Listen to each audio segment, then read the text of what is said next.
What's up, guys? It's Jam1 from Jam1TCG coming at you guys with another Jamming Deck Profile. I am here in Livonia, Michigan, RIW Hobbies, and we are here with some of Michigan's top.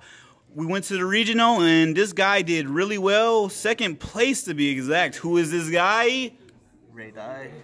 I'm a local Michigan player. Got second at the Rosemont Regional this past weekend. Play Sky Striker, pure. So let's just get into the profile. All right, let's do it. Alright, so for the monsters, I play 3 Ray, Ray's Bay, and 3 Ash. That's it. I don't think hand traps are very relevant this format. Beyond the essentials, I think Ash is just it hits every deck, so it's the best one to play. Fair. And then for spells, play a lot of spells. 3 Engage, 3 Widow Anchor, 3 Field Spell. A lot of people play 2 and 2 Terraforming. I play 5 Field Spell total. I think it's important to just be able to play every game. Which a couple games I did not see any of these cards, so I couldn't play anyway. So, but moving on to the other striker spells, 1 multi-roll. We'll come back to that. 1 Hornet Drone, 1 Eagle Booster, 1 Shark Cannon, 1 Hercules Base, 1 Jamming Wave, and 1 Afterburner. Okay, so why 1 multi-roll? Because some people are playing 2. Yeah, Ray, why 1 multi-roll? Because it's a brick. The card is not good. It's a brick. Oftentimes I was watching so many other striker players that day, just drawing whenever they needed another card that would help them more, they would just draw their other copy of multi-roll, and it's oh cool, you already have one on the field anyway, so what are you gonna do? Multi-roll, send multi-roll. That's not a good play. Yeah, okay. Also versus combo decks, this isn't very good. It just helps you seal out the win. A lot of people say managing their resources is how you win with this deck. This is a trap. I don't know, it's it doesn't really help you manage your resources. It helps you blow through them faster, to be honest. So. That's true. I did notice that, once you hit them with the Twin Twisters or the Dusters, they're just gone, so yeah. Fair enough. All right, cool.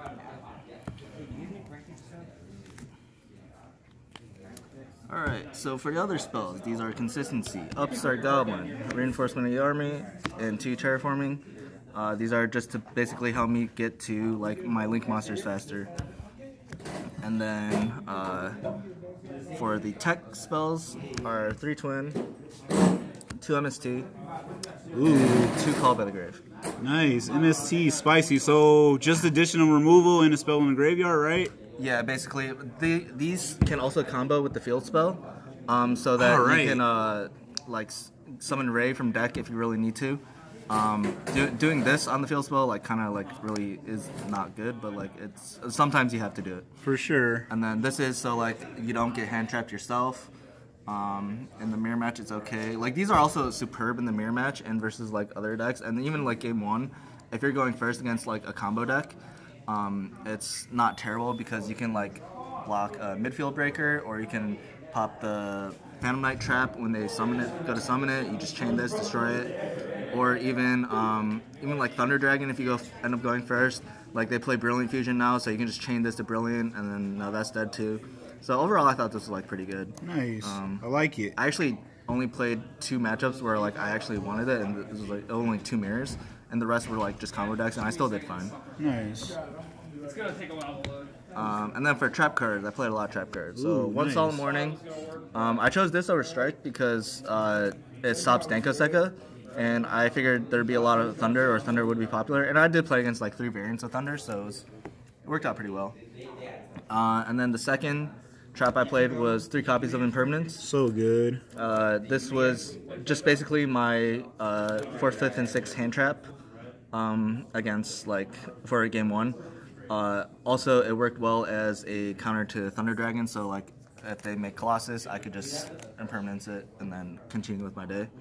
And then the last trap I played was There Can Only Be One. Whoa! So this is the spice card, isn't it? Cause I was on this trip with him, guys, and he was telling me how good this card is. So go ahead and tell us, Ray. What did this card do for you? It shut my opponent up. So my opponents, almost every 100% of my matches were matchups that were affected by There Can Only Be One. So the moment I just flip this, my opponent is forced to basically just pass their turn or just sit there. And with this card, I can still play the game. So like if I have cards like multi-roll or my field spell, I can either choose to get rid of this anytime I want, or I can choose to get rid of my striker link if I have another Ray in my hand and just summon Ray and then go into any link I want. But this basically tells, like, if you just flip this on warrior decks, they can't, they have to send the rest of their warriors to grave, and then they can't make a sold. Thunder decks, if they have like a face-up thunder monster on the field, they can't go into Colossus. What a lot of players have been doing is they'll like tribute set and then make Colossus that way though. But this is still fine because it slows down their like game like a lot to the point where you can just build up and blow them out later.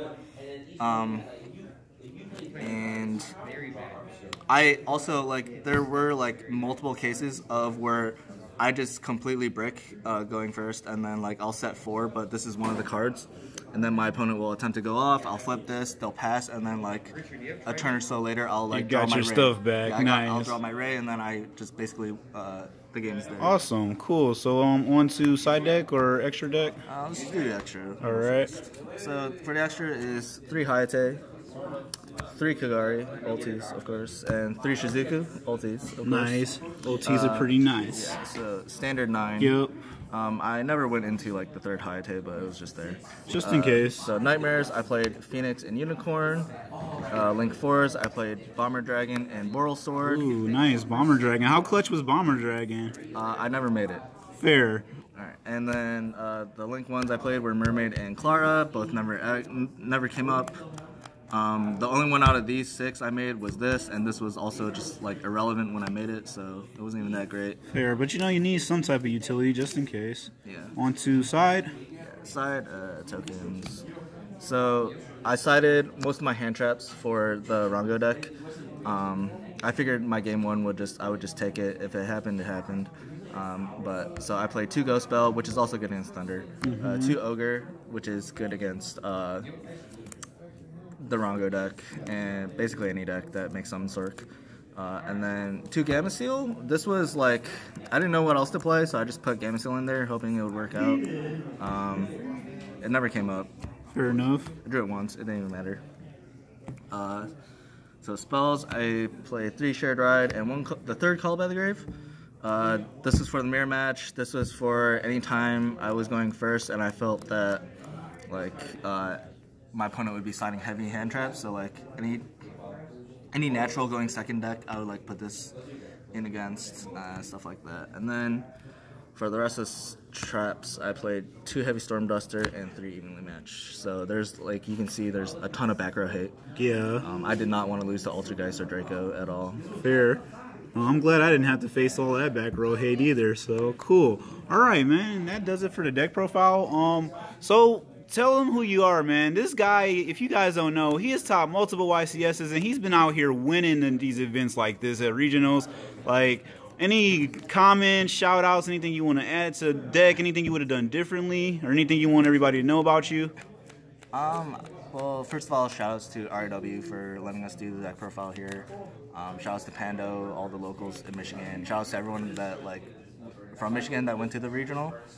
Even if they didn't do that well or didn't get their invites. It was so fun seeing everyone. And then lastly, shout outs to Jam1TCG behind the camera for getting his invite. Frogmaster Jam. Hey, what you had part in that too. Like, guys, I took a lot of his advice for making that deck profile, and yeah, you guys will see it very soon too. And we got Charles and Richie Dubs in the background. Jam1TCG signing out. More than awesome, he's totally awesome.